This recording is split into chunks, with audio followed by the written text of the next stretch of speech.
tarde ou boa noite a todos. Mais uma vez, né? Estamos aqui com a terceira aula, né, dessa série que estamos promovendo, da nossa apostila do Gustavo Ritter. Então, nessa terceira aula, abordaremos mais três tópicos, né, dando continuidade àquelas duas aulas anteriores, né, que já foram postadas, devidamente assistidas, reassistidas várias vezes, né? Então, bora lá de conteúdo novo, então.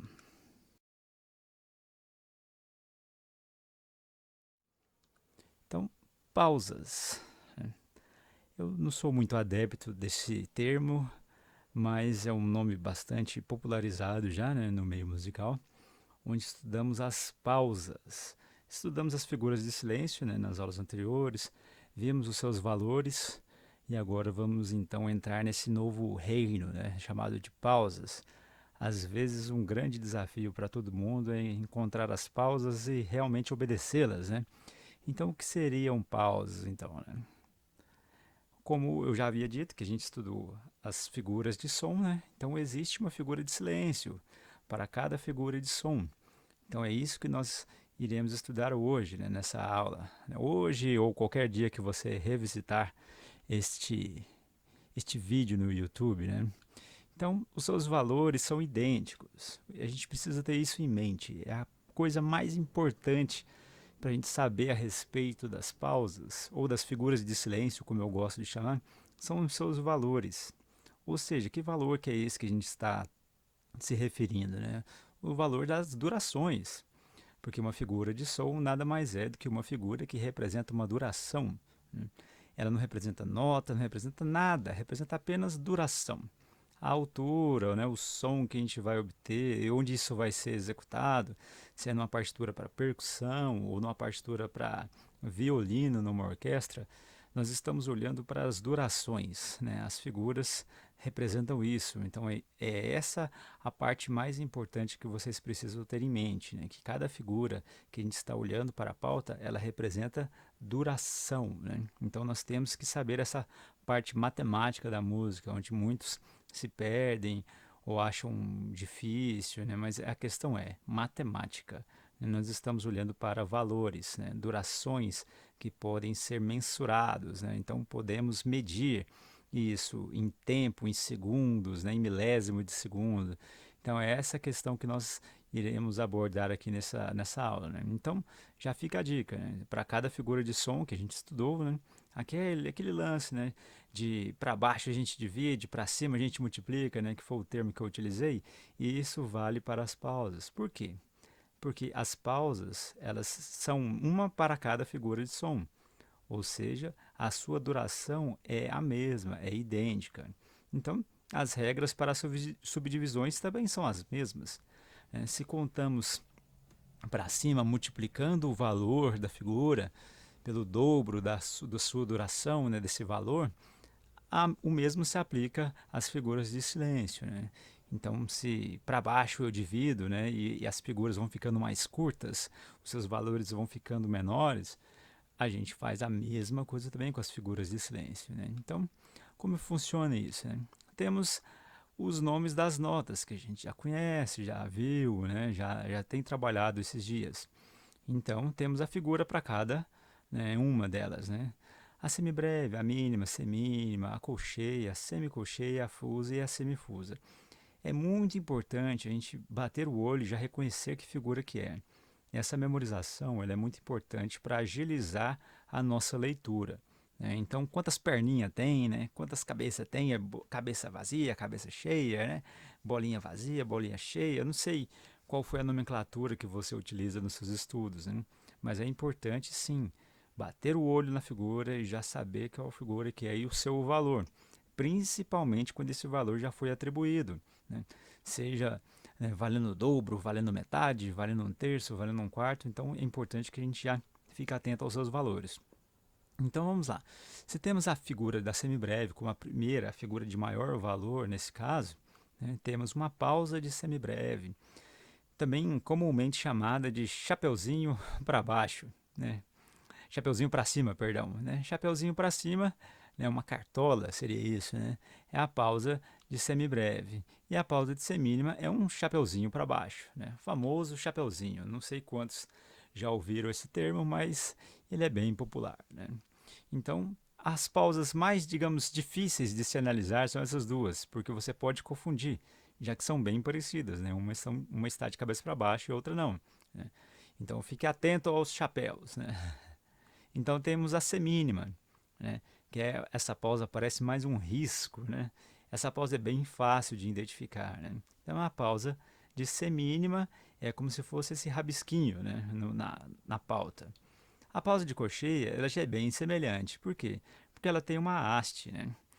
E tem uma banderola, digamos assim, né? Como a gente gostava de chamar nas figuras de som que a gente estava estudando, né? Então ela tem uma, né? A semicolcheia tem duas, né? Então a pausa também funciona da mesma forma, né?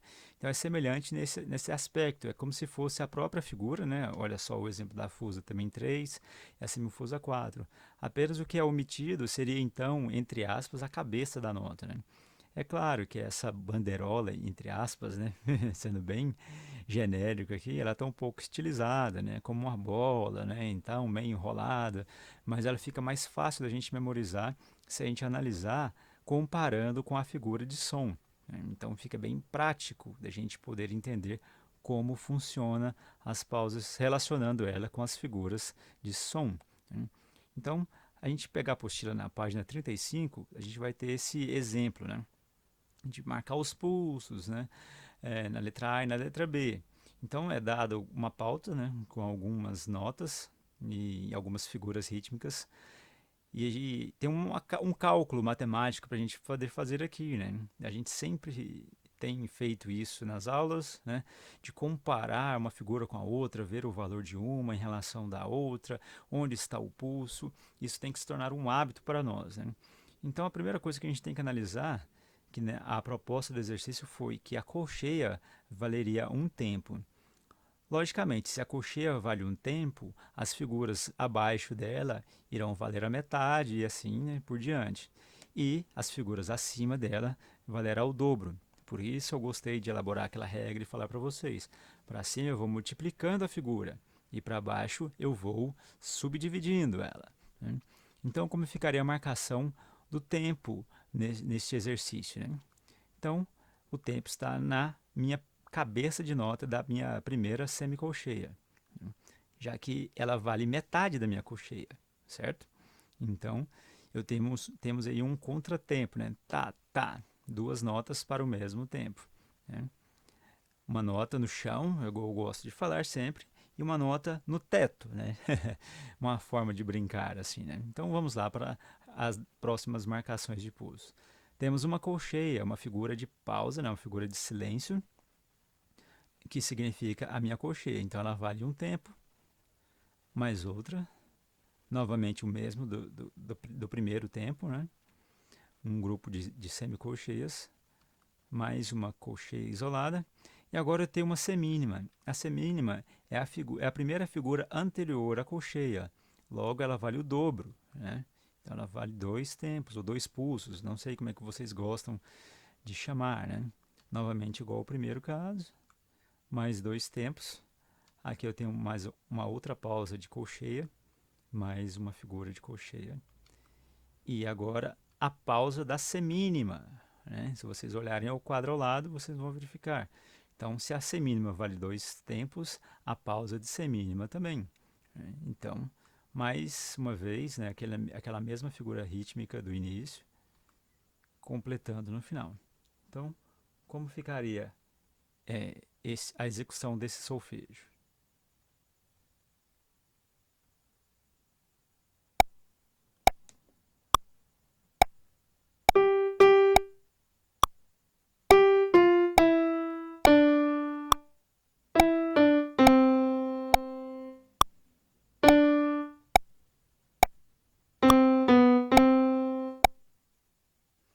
Então, devido aos valores, às durações, ao pulso, a gente consegue fazer as marcações no momento exato onde cai o tempo de cada uma. Seja pausa, seja figura subdividida, seja o dobro do valor, né? Seja pausa com o dobro do valor.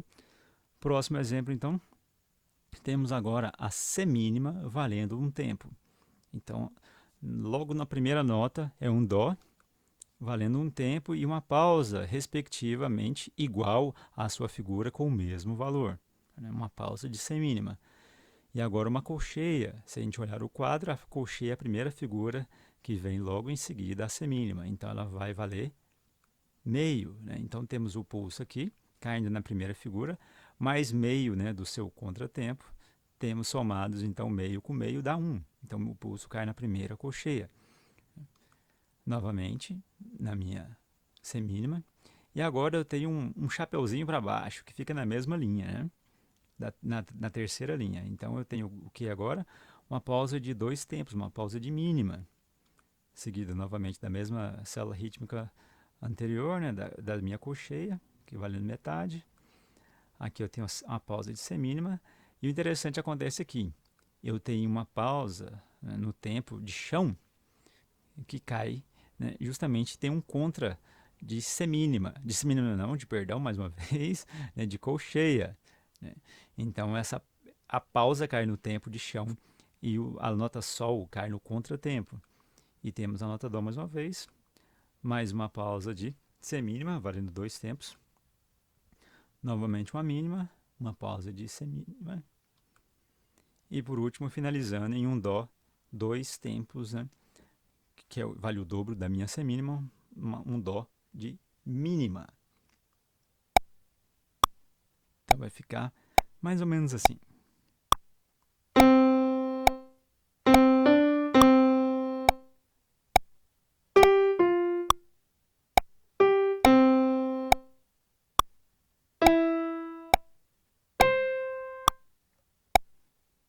Então, assim foi a nossa demarcação dos pulsos e a contagem, obedecendo aos valores de pausas, aos valores das figuras, das subdivisões. Então, seguindo,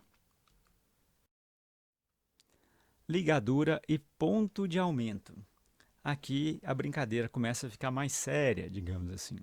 Porque ligadura e ponto de aumento é uma matéria que exige mais matemática da nossa parte. Nós temos que ligar os valores e depois reproduzir o som obedecendo esses valores. Então essas contas às vezes podem dificultar um pouco. É histórico que temos um certo receio de números, de valores, de matemática, de fórmulas, mas a música é capaz de englobar todas as matérias praticamente. E a matemática é a maior delas, digamos assim, porque nós lidamos com valores o tempo inteiro. Então, ligadura e ponto de aumento é mais uma dessas ferramentas.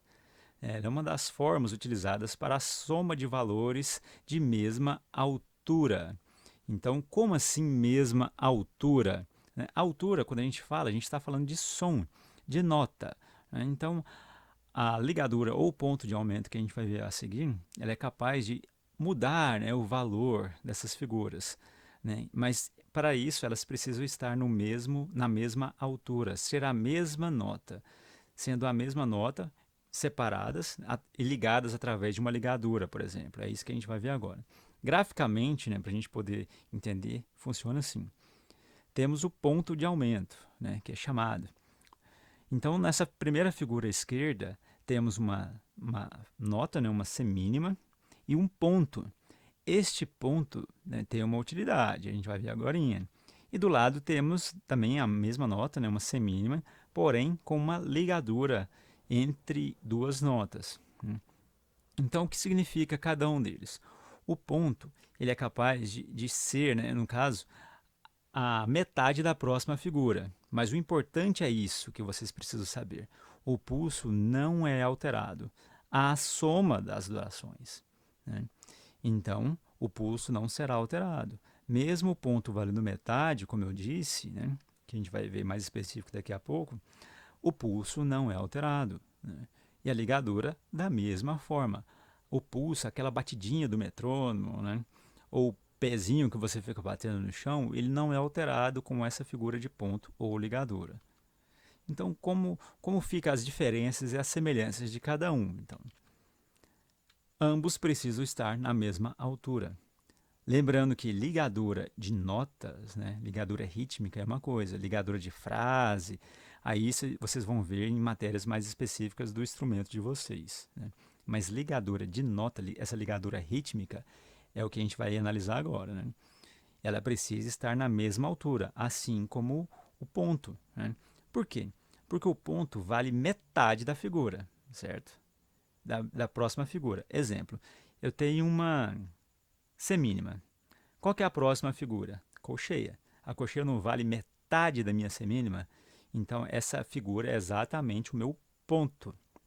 O meu ponto que está agora associado à duração daquela metade, né, da minha colcheia está associado à minha semínima. Então, outro ponto interessante, que a ligadura ela pode ligar notas com valores diferentes.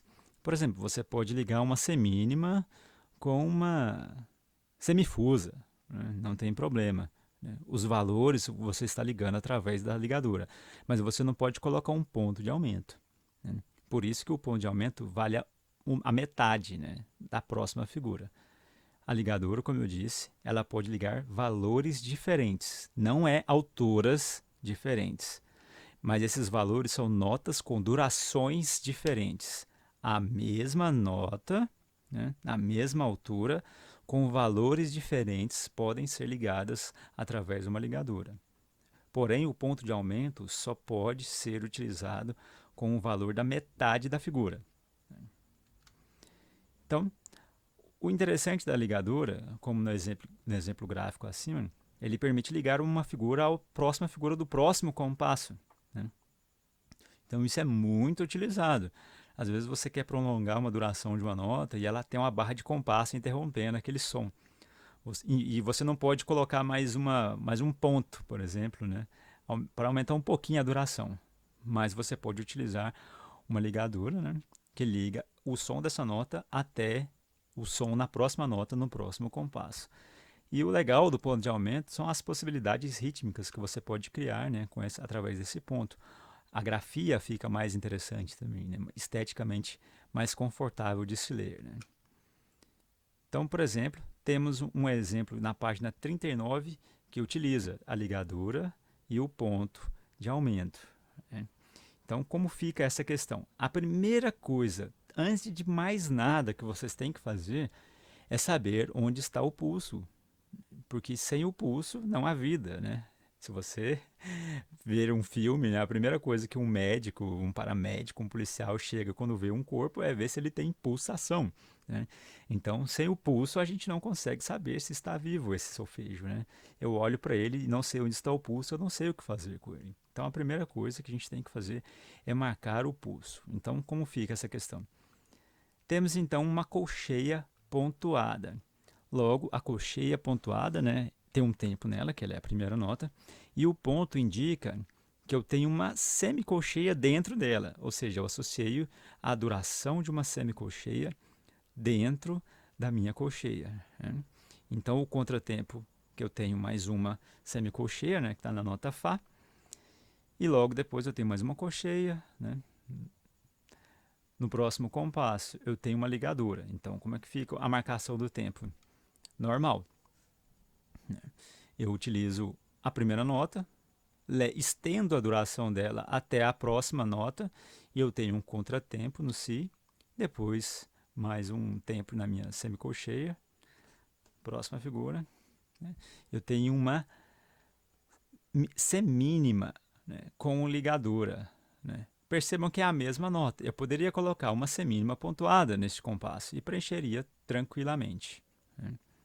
Daria da mesma forma o mesmo efeito sonoro para a gente. No próximo compasso, eu tenho o mesmo exemplo do começo, né? E agora eu tenho os três tempos separadinhos mesmo, né? Um para cada primeiro grupo, né, de semicolcheias.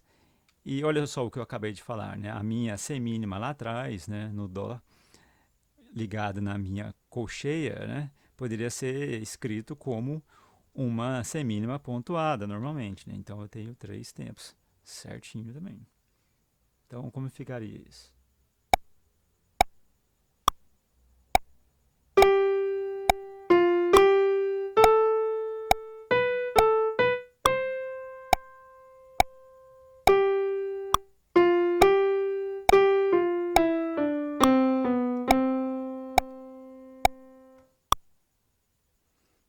Assim ficou essas subdivisões obedecendo as colcheias, né, pontuadas, as semínimas ligadas, as colcheias ligadas também, né?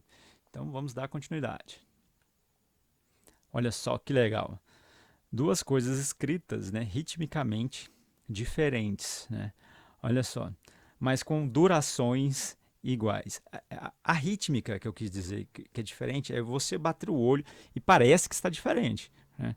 Mas a execução é a mesma, né? O que a gente precisa estar atento, então? As mudanças de notas. Lembrando que, olha só, no primeiro círculo eu tenho uma colcheia pontuada e no segundo eu tenho uma colcheia ligada. Mas a duração das duas é a mesma, né? Um tempo, né, e meio. Então, qual que é a diferença, então? Perceba que no primeiro eu tenho uma nota diferente, né? A minha semicolcheia deste primeiro círculo, ela é uma nota diferente, né? Na outra também.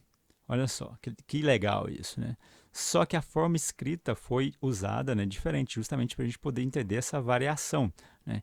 Eu poderia ter feito, então, o primeiro círculo, outro sol, semicolcheia e tirado o ponto e ligado? Poderia. Assim como você poderia, no segundo círculo, ter colocado um ponto, né, e eliminado a utilização daquele lá, né, que está na ponta da ligadura, né? Não teria problema algum em se fazer isso. Então, é um recurso. Você pode utilizar, você não pode utilizar, depende do caso, depende do contexto, do que você está escrevendo, né? Agora, uma parte super importante, né? Tudo que a gente viu até agora utiliza essas questões, né? Compasso. E logo em seguida, né, o que seria a unidade de tempo e a unidade de compasso, né? Você pode dar uma lida na sua apostila na página 42, né? Mas o que viria a ser compasso, então? Um exemplo que eu adoro utilizar é esse. Pense numa caixa que precisa estar sempre cheia, né? Eu sempre dou o exemplo de uma caixa d'água, né? Uma caixa d'água de 5.000 litros, por exemplo. Você tem que mantê-la com 5.000 litros cheio, sempre, né? Se você colocar 5.000 litros e ela derrama, ela não suporta. E se você colocar 4.999 litros de água, ela não está cheia, né? Ainda falta 1 litro. Então é como se essa caixa precisasse estar continuamente, sempre, toda vez, né? É, o adjetivo que você quiser usar agora, né? Ela precisa estar cheia, né? Não importa o que você faça, ela precisa estar com a sua capacidade completa, né? Então, os valores das figuras de som ou silêncio preencherão essa caixa. A gente não falou de valores, esses valores são as durações. Então, eu preciso de uma duração, de um valor que preencha o meu compasso. Ele não pode estar com excesso de durações, né, ou com falta de durações. Ele precisa estar completo sempre, né? E para isso a gente utiliza sempre, né, essa questão dos compassos simples, né? Mas o que viria a ser um compasso simples? Primeiro, vamos manter a ideia de compasso, que é uma caixa que precisa estar cheia. Então, a gente tem 3 tipos de caixa, né? Que é uma caixa que é um compasso binário, né? Que é um compasso de 2 tempos. Bi é 2, né? Binário, 2, né? 2 tempos. O outro é um compasso ternário, que também é usado de binário simples ou ternário simples, né? Vocês vão encontrar essas nomenclaturas, né? Então, ternário, 3. Então, eu tenho 3 tempos no compasso ternário. E o último exemplo de compasso simples, o compasso quaternário, que ele tem 4 tempos. Ou seja, uma caixa com 2 tempos, um ternário, né? Uma caixa ternária com 3 tempos e uma caixa quaternária, né, com 4 tempos. Precisa preencher esses valores, eles não podem estar sobrando ou faltando. Então, como é que fica isso, mais ou menos assim, né? Ainda bem de forma lógica. Eu tenho 2 pulsos, né? Eu coloquei 2 tempos, né? Porque você pode encontrar essas duas nomenclaturas, né? Tempo ou pulso, né? Vamos utilizar essas duas por hora, né? Então, eu tenho 2 pulsos por compasso, né? No compasso binário. O primeiro forte, né? E o segundo fraco. A gente sempre diz que o primeiro tempo é forte E a gente sempre executa isso, independente de você pôr força ou não, né? O primeiro pulso, fisicamente, ele será mais forte, né? Então, ele é sentido mais forte, ele é um início, né, de tudo. Então, ele sempre soará mais forte, independente da dinâmica, né, da pressão, da força ou da porrada que você der no primeiro tempo, ele será forte, né? Então, que fique bem claro, binário, 2 tempos, 2 pulsos por compasso. Ternário, 3 pulsos por compasso, um forte e 2 fracos. No quaternário, 4 pulsos por compasso, forte, fraco, fraco, fraco, né? No decorrer das aulas, a gente vai trabalhando essas questões de forte, fraco, né, de início de pulso, e vocês vão perceber como que funciona. Ele é mais sentido, né, dentro do corpo, né, dentro da pulsação interna, do que algo realmente ouvido, né, como uma questão mais forte no primeiro e os demais mais fracos, né? Então, temos o binário, né, uma fórmula de compasso simples aqui agora. Logo, logo vocês vão entender por que eu coloquei uma interrogação abaixo do 2. Né? Então, eu tenho 2 pulsos no meu binário. Né? No ternário, eu terei 3 pulsos. Lembra lá dos pulsos que a gente marcou? Né? Agora, no quaternário, eu terei 4 pulsos. Né? Então, eu tenho uma unidade de tempo e uma unidade de compasso. O que é isso, então? Né? Vamos lá. Temos aqui, né, uma pauta, né, com uma clave de sol. Então, esse número de cima, né, a gente determina a quantidade de tempo. Vocês viram, né? O binário, 2 tempos, ternário, 3 tempos, quaternário, 4 tempos. Então, temos aí onde está a localização, né, que define a minha quantidade de pulsos por compasso. E embaixo, o que seria esse número? Né? É a minha unidade de tempo. Ela determina a figura que valerá um tempo. Lembra lá onde tinha a semibreve, a breve, né? A cocheia, a fusa, né? Aqueles valores todos lá, aquela tabela. Então, aquela tabela é utilizada nesse momento. Então, eu escolho uma figura que valerá um tempo e a partir daquela figura escolhida, as demais serão subdivididas. Né? Abaixo delas eu tenho os meus valores que são metade e acima eu tenho os meus valores que é o dobro da figura escolhida. Né? Então, a minha unidade de compasso ela é a soma das figuras que preencherá, né, o meu devido compasso.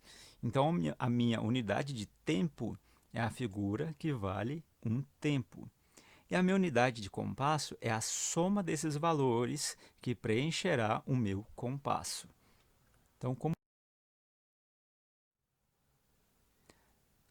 Então, eu tenho um compasso, né, binário, como a gente viu lá atrás. Eu coloquei as notas não me importam, eu só quero que vocês percebam os valores. Então, 2 por 2, né? Não vou me estender nessa explicação, porque eu quero que vocês entendam o raciocínio. Depois disso, o resto é matemática. Lápis, papel e borracha. Então, tenho 2 semínimas.